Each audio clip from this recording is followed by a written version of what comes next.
Hello' everyone নমস্কাৰ সকলোকে পুনৰবাৰ আপোনালোক সকলোকে গীতিকা হেণ্ডলুমলৈ স্বাগতম জনাইছোঁ। আজি লৈ আহিছোঁ কেইটামান খুব ধুনীয়া ধুনীয়া পিয়ৰ নুনি যোৰা। এইটো চাওক পাৰ্পল কালাৰত কাম কৰা হৈছে। ইয়াৰ সাইড পটিখিনি চিলোৱা আছে। মাজত এনেকৈ তিনিটাকৈ বুটা কৰা আছে। খুব ধুনীয়া। ইয়াৰ আঁচলটো এনে ধৰণৰ হ'ব। চিম্পুলত খুব ধুনীয়া। এতিয়া ভাদ মাহ আহি আছে, বগা কাপোৰ সকলোৱে বিচাৰি আছে, তো আপোনালোকে ল'ব পাৰিব। এনেকুৱা পিয়ৰ নুনি যোৰা আপোনালোকে আমাৰ পৰা মাত্ৰ ৩২০০ টকাতেই ল'ব পাৰিব। ইয়াৰ বহুতখিনি কালাৰ আছে, মই আপোনালোকক দেখুৱাই দিছোঁ। আৰু এটা দেখাব লৈছোঁ, এইটো চাওক পিয়ৰ নুনি। এইটো এটা যোৰা আপোনাৰ এইটো ব্লু কালাৰত কাম কৰা হৈছে। আঁচলটো এনে ধৰণৰ বিচনী ঘাই কৰা হৈছে আৰু এনেকৈ গোল গোলকৈ হল বডি কাম কৰা হৈছে। লগতে থাকিব এখন মেখেলা। এইখন চাওক মেখেলাখনো এনেকৈ ওপৰলৈকে ফুল থাকিব। খুব ধুনীয়া। এইযোৰ আপোনালোকে আমাৰ পৰা মাত্ৰ ৩২০০ টকাতে ল'ব পাৰিব।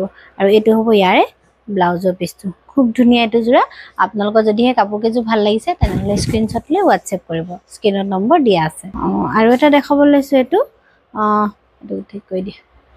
আৰু এটা দেখাব লৈছোঁ, এইটো ব্লেক কালাৰত হ'ব। এইটো সাইড পটিখিনি চিলোৱা আছে। খুব মৰম লগা এনেকৈ মাজত কুলকুলকৈ এনেকৈ বুটা কৰা হৈছে আৰু আঁচলটো এনে ধৰণৰ হ'ব। লগতে থাকিব এখন মেখেলা। মেখেলাটো ওপৰলৈকে এনেকৈ ফুল কৰা হ'ব। লগতে থাকিব এখন মেখেলা। এখন খুব ধুনীয়া এখন মেখেলা আৰু আছে এটা ব্লাউজৰ পিচ। এই কাপোৰযোৰ আপোনালোকে মাত্ৰ ৩২০০ টকাতে আমাৰ পৰা ল'ব পাৰিব। আৰু কেইটামান কালাৰ আছে, মই আপোনালোকক ওপৰৰ পৰা দেখুৱাই দিছোঁ। এইটো চাওক ৰেড আৰু স্কাই ব্লুত কাম কৰা আছে। এইটো আপোনালোকে ৩২০০ টকাতে ল'ব পাৰিব। আৰু চাওক এইটো লেভেণ্ডাৰ কালাৰত কাম কৰা হৈছে। এইটো এটা পিয়ৰ নুনি যোৰা। এইটো আপোনালোকে ৩২০০ টকাতে ল'ব পাৰিব। আৰু এইটো চাওক এইটো কফি কালাৰত কাম কৰা আছে। এইটো খুব মৰম লগা। এইটো আপোনালোকে আমাৰ পৰা মাত্ৰ ৩২০০ টকাতে ল'ব পাৰিব।